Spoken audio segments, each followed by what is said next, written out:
Home study zone YouTube channel पर आप सभी का स्वागत है। आज अपन जो सामान्य गणित की श्रृंखला को आगे बढ़ाते हुए अपन घात और घातांक के बारे में समझेंगे।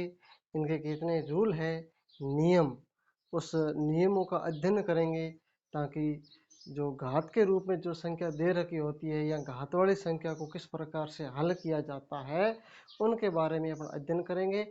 आप वीडियो को निरंतर देखते रहिए। आज जो घात और घातांक का टॉपिक है इनको पढ़ेंगे। यदि इस प्रकार की संख्या आ जाए जैसे 5 के ऊपर घात के रूप में 2 लिखा हुआ है, अब इनका नाम क्या रखेंगे, इनका नाम क्या रखेंगे यानी कोई अपने मन से नहीं, नाम है क्या, देखिए इनका नाम है घात या घातांक। मतलब घातांक शब्द का अर्थ होता है जो घात के रूप में अंक लिखा हुआ होता है उसको अपन घातांक कहते हैं। और जो ये संख्या है इनका नाम है आधार। क्या नाम है? आधार। यानी 5, इसको पढ़ने का तरीका है कि 5 की घात 2, 5 की घात 2, ठीक है ना। इस प्रकार से अपन आज इनके नियमों के बारे में अध्ययन करेंगे। यानी कोई भी संख्या के ऊपर घात 0 लिखी हुई आ जाए या कोई माइनस में संख्या के ऊपर घात लिखी हो आ जाए, और या कोई घात गुणा के रूप में आ जाए या घात भाई प्लस के चिन्ह में आ जाए, तो उनको किस प्रकार से हल किया जाता है। इनके 5-6 नियम हैं, इनके बारे में पढ़ेंगे। सबसे पहला नियम है, अपन लेते हैं जैसे कोई भी संख्या के ऊपर, जैसे ये 5 है और 5 की घात 0 आ जाए यानी 0 आ जाए, तो उनको कैसे हल किया जाता है। जैसे मान लीजिए अपन ने आधार ए मान लिया है, इनकी घात अपन ने 0 मान लिया है, तो इनको हल करने का तरीका क्या है। देखिए यदि कोई भी संख्या के ऊपर घात 0 आ जाए तो आप सीधा बिल्कुल घात 0 आ जाए तो आप बिना सोचे समझे आप उनका मान 1 लिख सकते हैं। कितना मान? 1 लिख सकते हैं। जैसे a की घात 0 है तो इनका मान भी कितना होगा? 1 होगा। और 5 की घात भी 0 है तो इनका भी मान कितना मानोगे आप? 1 मानोगे, ठीक है ना। कोई भी संख्या आ जाए, जैसे संख्या आ गई 1000 आ गई, इनके ऊपर भी घात 0 है तो आप इनका मान 1 मानोगे, वो मान 1 के बराबर माना जाता है, ठीक है। परिभाषा के रूप में जो इनका नियम है वो आप पढ़ोगे ना, तब आपको मतलब आपका आधार मजबूत हो जाएगा। जैसे a की घात 0 आ गई, इनका मान 1 है। अब इसका नियम क्या देखिए, यानी शून्य के अलावा, शून्य के अलावा कोई भी संख्या के ऊपर, कोई भी संख्या के ऊपर घात 0 आ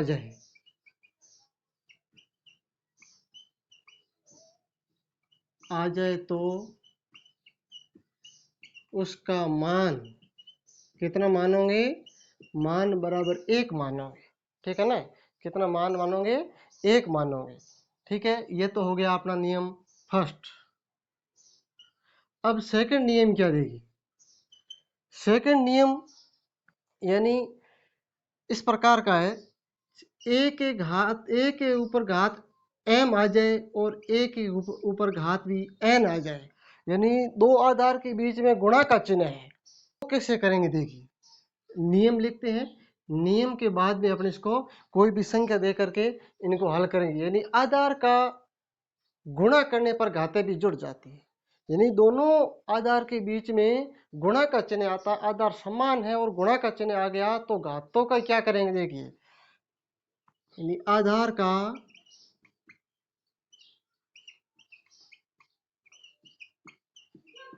गुणा होने पर घातें भी, घातों का क्या होगा? घातें जुड़ जाती है,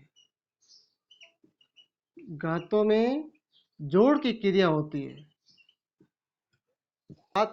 आधार ए माना है, ए के ऊपर घात अपने n मानी है, तो कैसे करेंगे। देखिए इस प्रकार का है ना, तो इनको हल किस प्रकार से करेंगे। ये a लिख दिया, आधार समान है, अब m प्लस n इस प्रकार से होगा।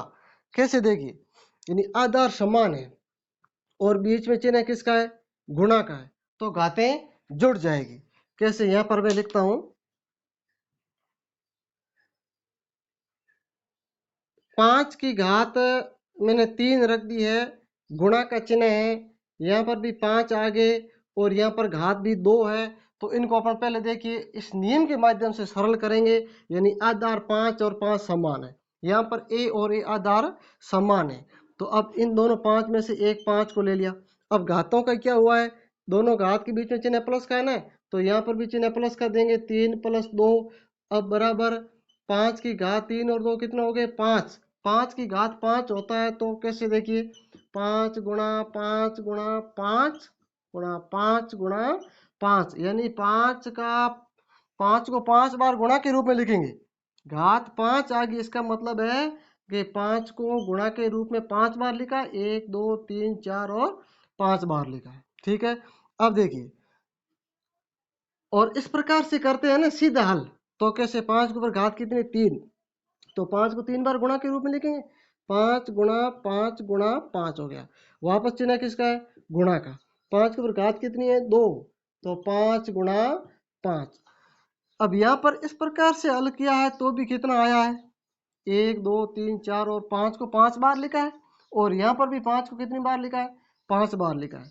ठीक है ना, मगर नियम के माध्यम से इस प्रकार से हल करना क्या है कि आधार का गुणा होने पर घातें जुड़ जाती है। ठीक है ना, तो आधार का गुणा हुआ है तो घातें जुड़ गई। ठीक है, अब नियम नंबर लेते हैं अपन 3 को।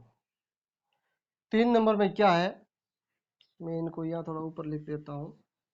ठीक है ना, यानी a की घात m + n। ठीक है, नियम नंबर 3, यानी आधार समान है और बीच में भाग का चिन्ह आ जाता है, तो कैसे होगा देखिए।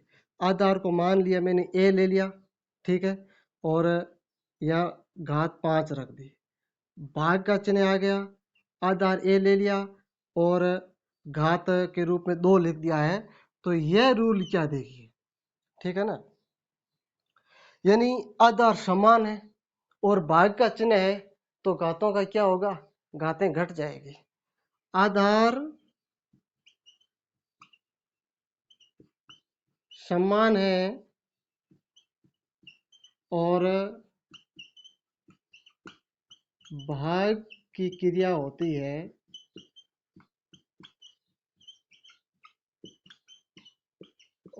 तो घातों का क्या होगा, घातें घट जाती है। अब देखिए घात कैसे घटेगी, इनको मैं हल करता हूं। यानी a के ऊपर घात के रूप में 5 लिखा हुआ है और यहाँ पर a के ऊपर घात में 2 लिखा हुआ है। इस प्रकार की यदि संख्या होती है कि 5 के अंदर 2 का भाग देना है, तो अपन लिखते हैं 5 के अंदर सीधा बट्टे में 2। ठीक है ना, इस प्रकार से लिखते हैं। तो अब इनको हल कैसे करेंगे देखिए, यानी a की घात 5 के ऊपर भाग किसका देना है, a की घात 2 का देना है ना। तो देखिए a की घात 5 है तो a को 5 बार लिखो। इस प्रकार से यदि a की घात 5 के अंदर भाग किसका देना है, a की घात 2 का, तो अब a को कितनी बार लिखेंगे, 5 बार लिखेंगे ना। a गुणा a गुणा a गुणा a गुणा a, 1 2 3 4 और 5 हो गया। अब भाग देना किसका है, a की घात 2 का, तो a गुणा a। अब देखिए संख्या कट रही है तो काट दो, कट रही है बिल्कुल, ये इस a से ये a चला गया और इस a से ये a चला गया। अब बचे कितने, 3 a बच गए ना। अब इनका लिखने का तरीका क्या होगा कि a की घात 3, a की घात 3। तो इस प्रकार से कि आधार समान है और भाग की क्रिया होती है तो घातें घट जाती है। तो अब इनको घटाएंगे, देखिए आधार a और a ले लिया, a आ गया। अब 3 में से 5 - 2 बराबर a की घात 5 में से 2 के पीछे कितने बच गए, 3। ठीक है ना, तो आधार समान था, घातें घट गई, तो घातें घट के कितनी होगी, a की घात 3 होगी। अपन इस प्रकार से हल किया है तो भी a की घात कितनी होगी, 3 होगी। ठीक है, चलते हैं नेक्स्ट नियम पर। अब देखिए नियम नंबर 4। अब चौथा नियम क्या कहता है, यदि कोई संख्या के ऊपर घात है और वापस कोष्टक के बाद में फिर घात लिखी हुई है, तो उनको कैसे हल करेंगे। जैसे संख्या आ गई a की घात 2, कोष्टक बंद है, वापस यहाँ घात आ गई 3। अब इस प्रकार की संख्या है, ठीक है ना। मैं यहाँ पर n और यहाँ पर मैं m और n से दर्शा देता हूँ, क्योंकि यहाँ पर आधार अपन ने a माना है, ठीक है ना। और अब आगे लिख देता हूँ इनका नियम। नियम यानी घात वाली संख्या का पुनः घात किया हो तो घातों का क्या होगा?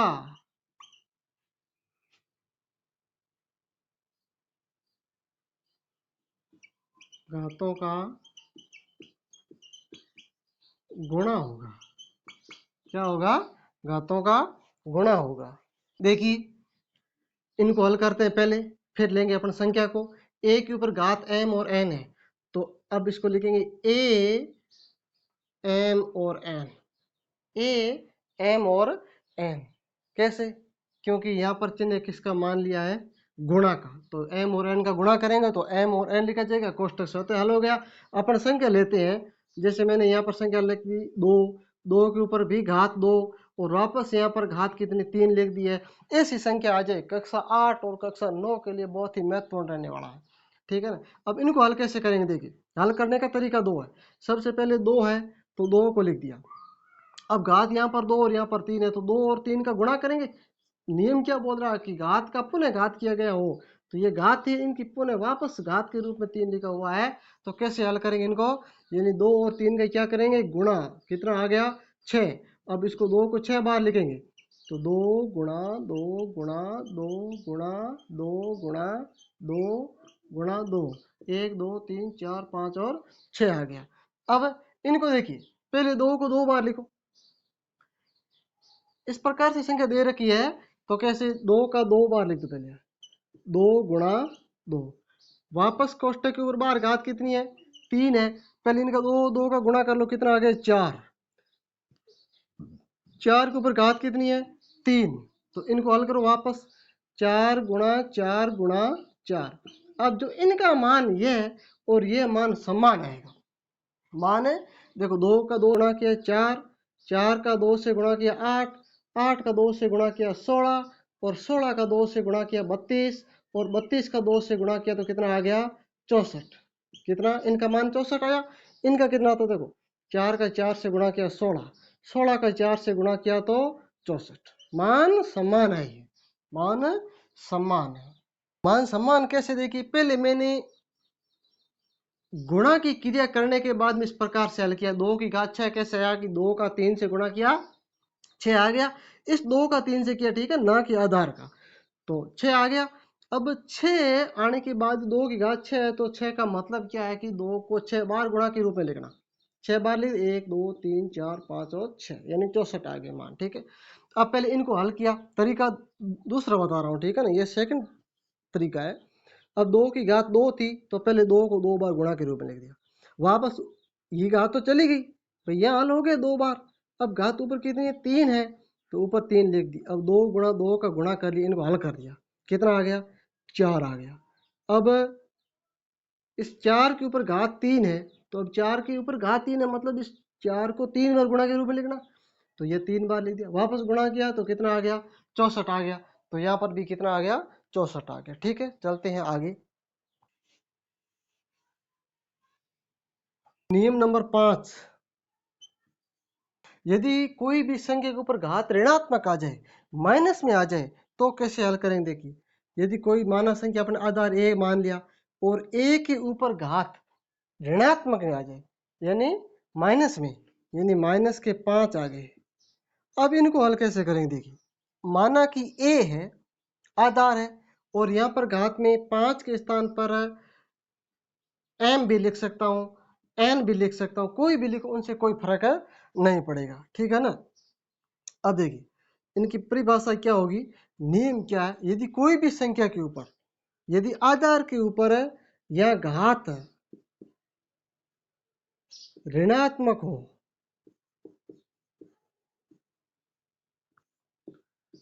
हो तो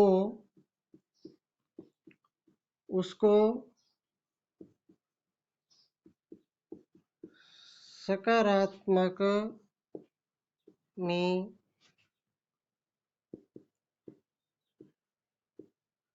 बदलने के लिए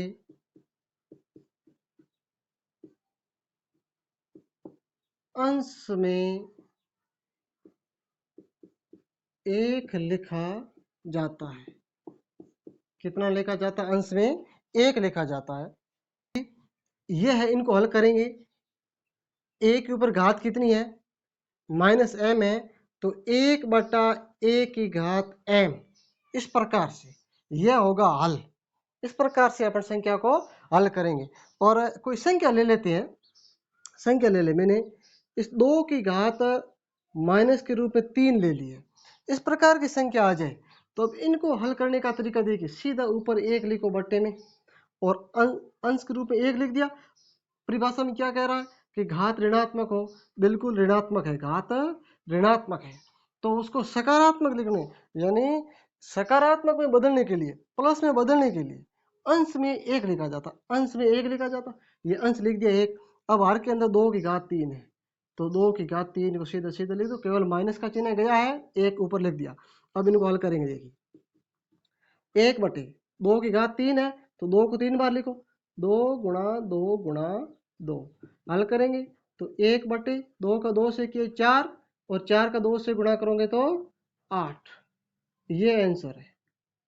इस प्रकार से यह हुआ अपना जो घात का नियम थे कुछ, उनके बारे में मैंने आपको सामान्य जानकारी आप तक पहुंचाने की कोशिश की है। आप वीडियो को अंत तक देखना और उनको लाइक शेयर और सब्सक्राइब भी करना, ताकि हमारा हौसला भी बना रहे। और इस प्रकार के सामान्य गणित के जो भी छोटे छोटे टॉपिक है, उनसे संबंधित आप तक वीडियो पहुंचाने का प्रयास करूंगा। धन्यवाद।